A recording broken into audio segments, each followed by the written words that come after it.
Graça e paz. Olá, eu sou Eliseu Rocha. Seja bem-vindo ao quarto dia. Como tem sido esses encontros para você? Como você tem aproveitado esse tempo de busca? Assiste o vídeo do dia, lê o texto no site ou faz as duas coisas? Tem separado um tempo para orar? Quanto tempo? Já fez algum tempo de jejum?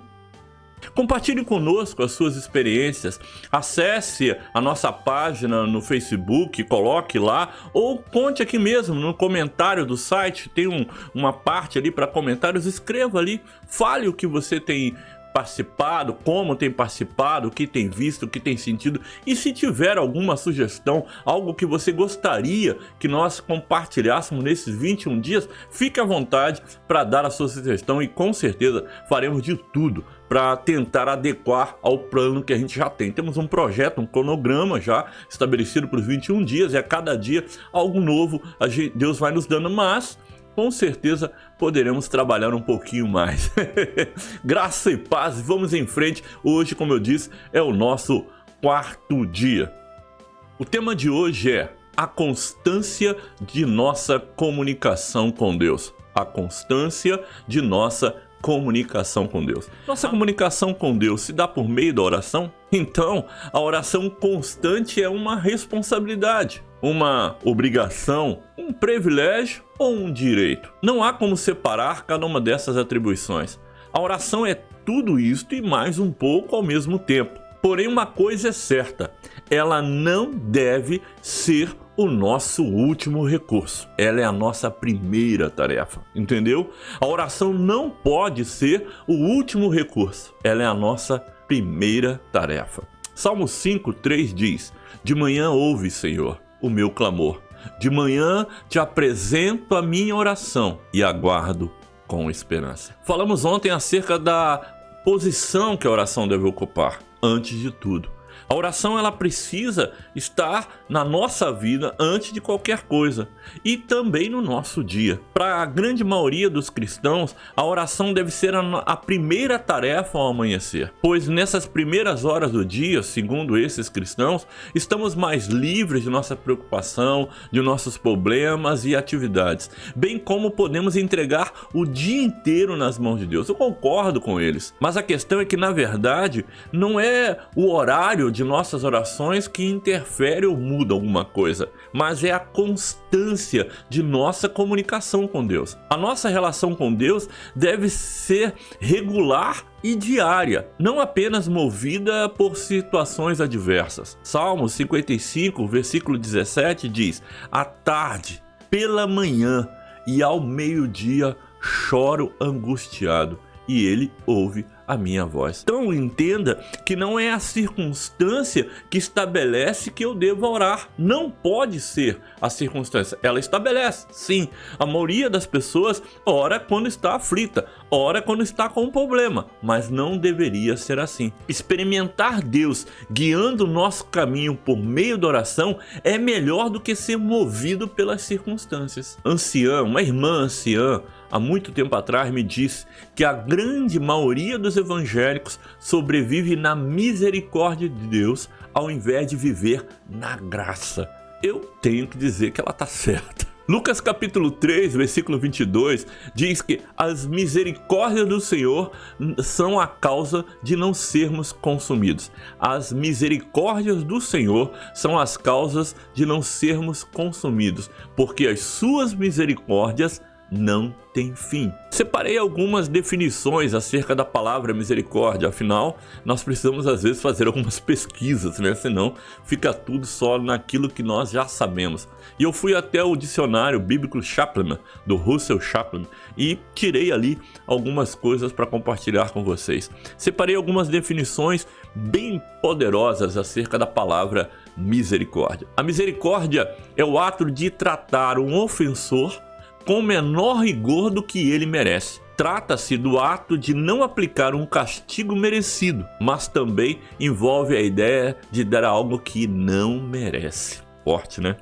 A misericórdia retém o julgamento que um homem merece, e a graça outorga alguma bênção que esse homem não merece. Tremendo, Senhor. A misericórdia indica benevolência, benignidade, bênção, clemência, compaixão e favor. A misericórdia é uma atitude de compaixão e de beneficência ativa e graciosa, expressa mediante o perdão calorosamente conferido a um malfeitor. Na Bíblia, a misericórdia de Deus é oferecida gratuitamente, uma expressão não constrangida de amor, sem qualquer mácula de preconceito, aberta a todos os homens, dignos e indignos igualmente. É para pensar. Lucas capítulo 6, 36 fecha: sejam misericordiosos, assim como o Pai de vocês é misericordioso.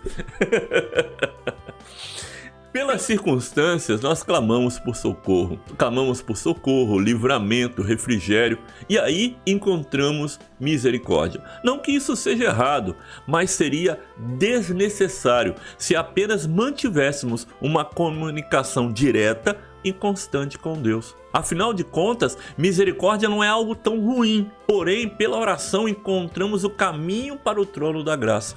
Através da constante comunicação com Deus, desfrutamos de algo além. Podemos viver abaixo da média em relação a muita coisa, mas nunca com relação a Deus. Nunca podemos viver abaixo da média com relação a Deus. Se a nossa vida de oração começasse ao nascer do sol, ela terminaria ao cair da tarde ou não terminaria? Salmo 17, versículo 6 ao 8 diz: eu oro a ti, ó Deus, porque tu me respondes. Por isso, ouve-me, escuta as minhas palavras, mostra o teu amor maravilhoso, ó Salvador. Ao teu lado estou livre dos meus inimigos. Protege-me como protegeria os teus olhos na sombra das tuas asas. Na verdade, eu acredito, ao longo dos anos, eu passei a acreditar ao longo dos anos, que não importa muito a que horas ou quando você começa a sua oração. Se ela é 3 horas, se é 5 horas, ou 7 horas da manhã, ou meio-dia, o horário não é tão importante. Claro, existe mais algumas sensibilidades envolvidas aí, há outras coisas envolvidas na questão do horário, mas não é a hora de falar com isso. Porém, a gente precisa entender que nos nossos dias de hoje, nos dias atuais, temos horários diferentes. Algumas pessoas têm uma vida de trabalho diurna, outras têm uma vida de trabalho noturna, outras ainda vivem em escalas de eterno rodízio, nunca sabem se vão trabalhar de dia ou de noite, se vão dormir de dia ou de noite.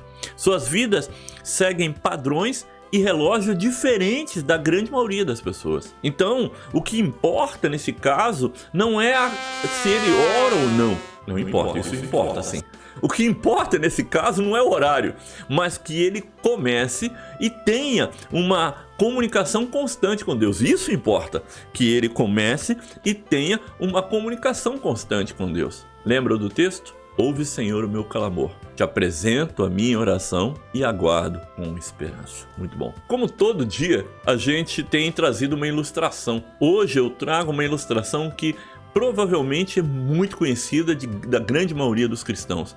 Uma ilustração sobre os morávios e John Wesley. Amém? O tema da ilustração de hoje é a confiança da oração constante. Em 1736, uma viagem de navio da Inglaterra para os Estados Unidos transcorria normalmente. A bordo estavam 80 colonos ingleses e 26 cristãos morávios, bem como os irmãos John e Charles Wesley. Os morávios eram discípulos em comum, praticavam uma forma simples e abnegada de cristianismo. Eles eram missionários ativos. John Wesley ficou impressionado com a sua alegria radiante e a devoção profunda. Não se ofendiam quando eram maltratados, nem respondiam a qualquer palavra rude que lhes fosse dirigida. No início da manhã de domingo, dia 26 de janeiro de 1736, John Wesley se uniu aos morávios em seu culto devocional. De repente, nas palavras do próprio Wesley, no seu diário ele narrou isso, o mar invadiu e quebrou a vela principal, pedaços do navio foram jogados para todo lado, a água se derramava sobre o tombadilho como se fosse um grande abismo e eles estivessem sendo tragados. Gritos terríveis começaram entre os ingleses. Os morávios, com toda a calma, continuaram cantando e orando ao Senhor. Depois que passou aquele momento, John Wesley foi até um dos morávios e perguntou: "Você não ficou com medo?" E ele respondeu: "Graças a Deus, não." Então John Wesley perguntou de novo: "Mas as suas mulheres e crianças não ficaram com medo?" Ao que ele explicou mansamente: "Não, nossas mulheres e crianças não têm medo de morrer."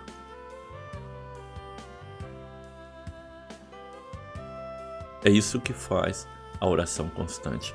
Ela consegue te manter em unidade com Deus. Para você ter ideia, não sei se você conhece a história dos morávios, mas eles eram intrinsecamente envolvidos com a oração. Eles começaram uma vigília de oração de 24 horas e acenderam uma fogueira. Esse fogo só se apagou 100 anos depois. Durante 100 anos, 24 horas por dia, havia intercessores ali orando, mantendo a oração diante do trono de Deus.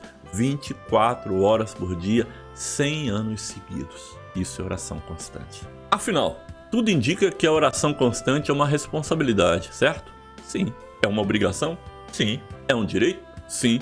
Mas também é um privilégio adquirido por sermos filhos de Deus. O que importa é que a nossa oração seja constante diante de Deus.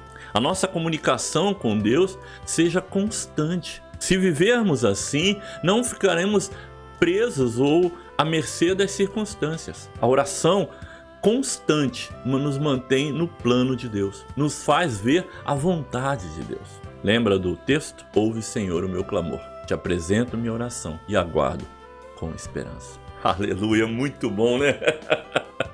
Graça e paz. Até amanhã. Eu tenho certeza que Deus vai tocar na sua vida de forma profunda no dia de amanhã. Já tocou hoje, com certeza. Deus já mexeu com suas estruturas, mas amanhã eu te aguardo para o nosso 5º encontro. Graça e paz e fique com o Senhor Jesus.